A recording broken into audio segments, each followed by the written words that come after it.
So by now you've likely heard everybody and their mom talking about real estate. So much that you probably recognize that has to be saturated. There can't be any more deals, right? Well, what if there was a niche that was way more profitable than residential real estate was? It had significantly less risk. And what if there was a lot less competition? That, my friend, is lending for the multifamily market. And today what I'm going to talk to you about is how you get started in the multifamily real estate business by being the bank. That's right, BYOB. I'm Chris Naugle, and it's time for you to become your own bank. So in this video, what we're going to talk about is we're going to talk about real estate. But we're going to talk about real estate in a different way. See, some people think real estate's risky, and that's probably because they don't understand real estate. Real estate is the greatest investment on earth. Let's be real. How many millionaires and billionaires have been created by real estate? More than just about anything else. If Kramer says more millionaires are made in Wall Street, he's not telling you the truth. It's real estate where the millionaires and billionaires are made. But how do you get in the game?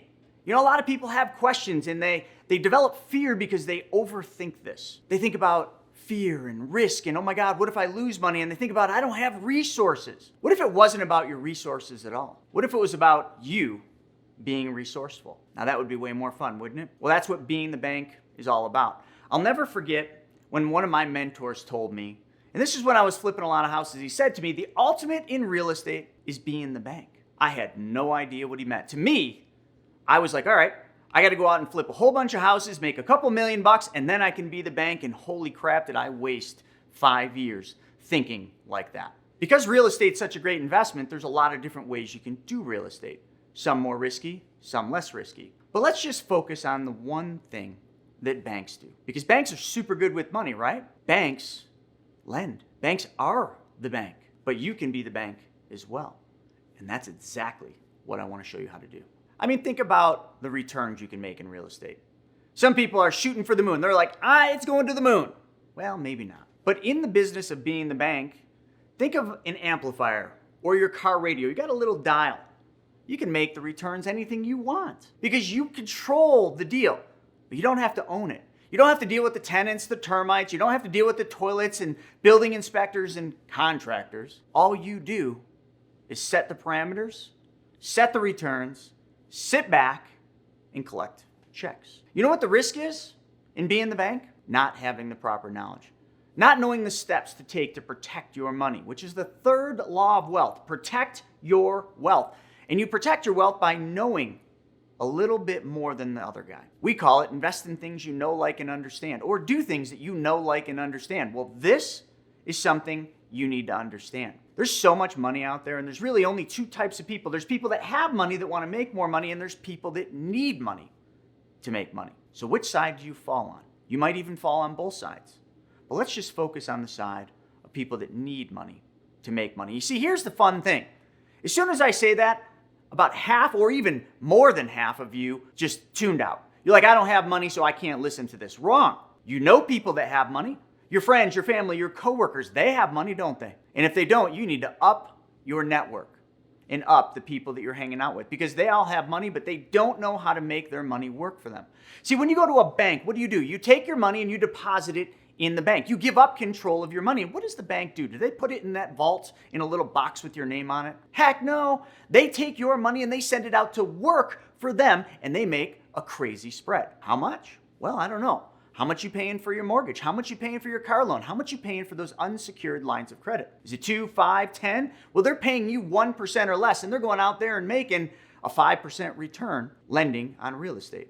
They're making a 4-point spread. You can do the same thing, but you see, your spread's not going to be 4 points because you're going to lend on commercial real estate, multifamily real estate, and there's a lot more money to be made there. All day long, I'm getting 10 to 12% on my money. So what's the spread there? And you don't even need to have the resources because you can just find people that have the resources and then show them the path. Or maybe you do have the resources and then it's giddy up and go. Let's talk a little bit about that protection part, right? Did I hear you say you wanted to learn more about how to reduce risk and increase the returns? Because wouldn't that be the best thing? Take less risk and make bigger returns, but yet be protected?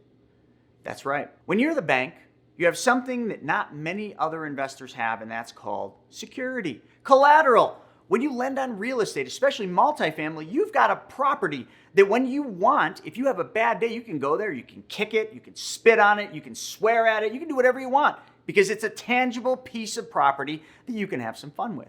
And that tangible piece of property is what's collateralizing the money you loan, just like a bank.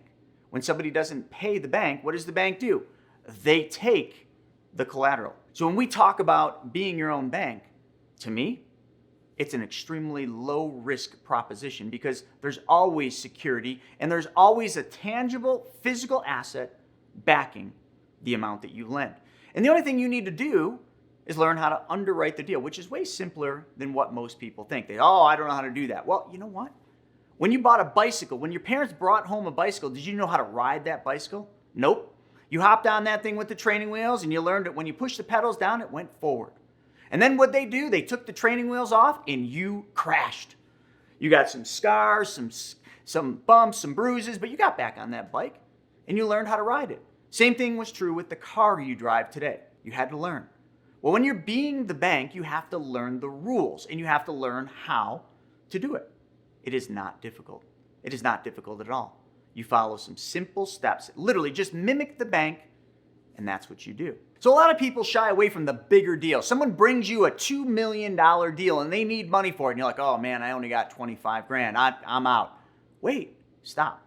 Why don't you find some other friends that have 25, 100, 50, and they all want their money to go to work for them at these kind of returns, and then put the deal together. See, that's how it's done. It's never just one person taking down big deals. It's usually a bunch of friends, family, coworkers, and people that come together to make it happen. So you can do more and make more with less of your own money. Let's talk about the returns. You've been in the stock market, right? How's that 401k looking today? Oh, sorry, didn't mean to poke the bruise. It's probably not looking so good, is it? It's going down, and then maybe it comes back up, and then it goes down. It's like this all the time. And people just accept that as being the normal. But you see, when you're the bank, that isn't the normal at all. When I lend money on a deal, a multifamily deal, a single family deal, it doesn't matter. My return is level.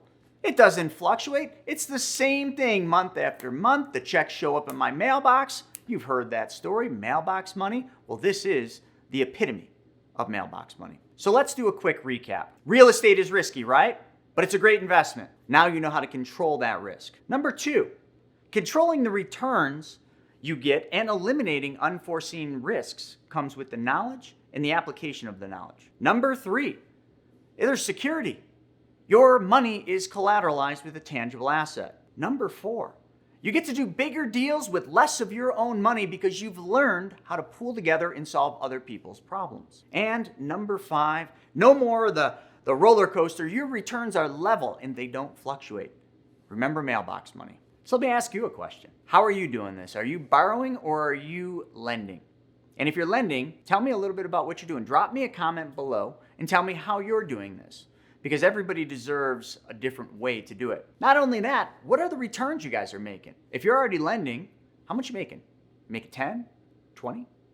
You making 30%? I want to know what you're doing.